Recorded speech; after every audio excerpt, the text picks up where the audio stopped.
Tomorrow, we are going to tell you to get out the popcorn.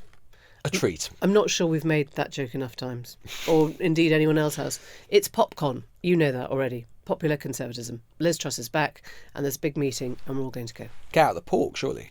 Pork scratchings.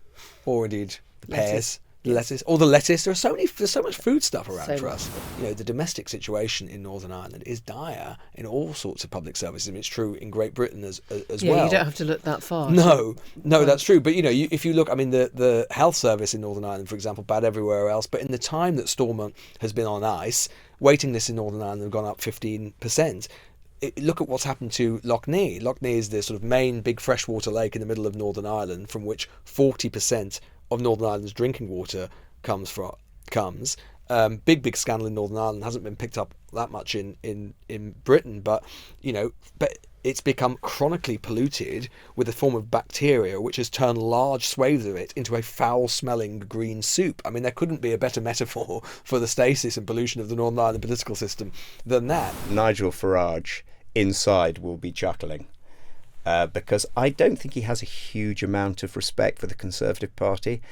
I'm not sure he has a huge amount of time for popcorn. I don't want to use the phrase useful idiots, but you do begin to wonder, don't you, if he's there smiling, his wolfish smile. He's up to something, isn't he? Because Dan Hannon's he's fascinating on this. Dan Hannon has done research, and Dan is a very clever guy.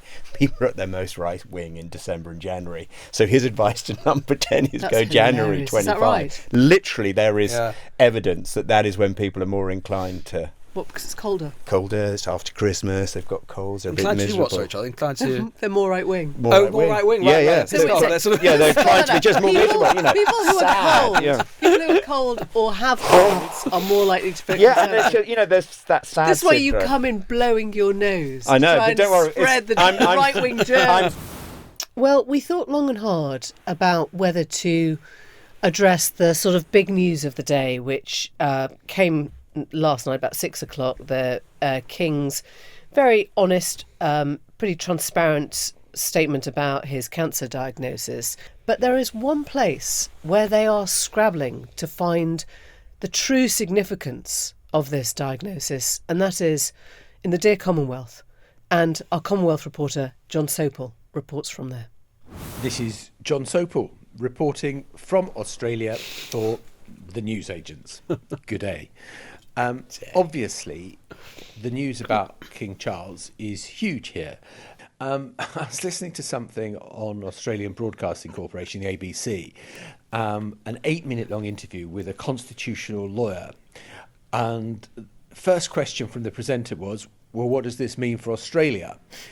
To which the constitutional lawyer replies, not very much, really. Life will go on. Honestly, we wish the King well from the newsagents. Although we do have to have a little word with our cub reporter.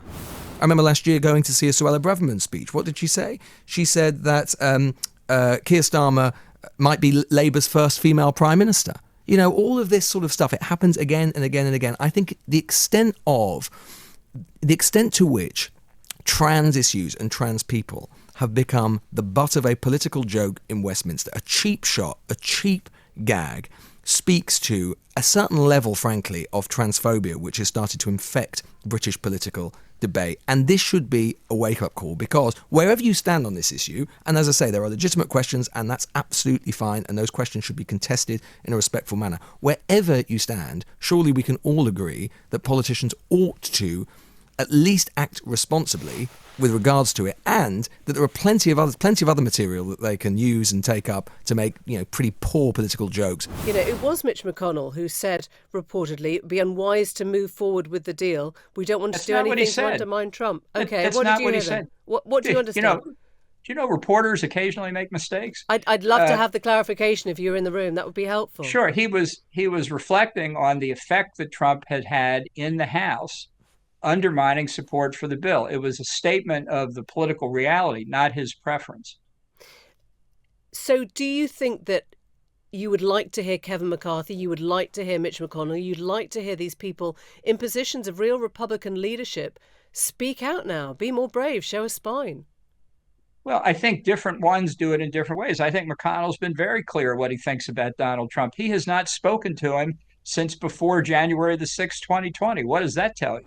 Are there any who have particularly stood out, that have been particularly impressive, who've dealt with you well? Or Grant are they stood out because he was completely incompetent, arrogant, and a bit of a prig, the polite term. A prig? Prig. To be absolutely precise there. A prig with a G. Yeah. And he's arrogant and had no knowledge of what he was doing. In what way? 2 weeks ago, he asked, what's the purpose of the Royal Marines? And the Telegraph was foaming at the mouth. The Newsagents. This is a Global Player original podcast.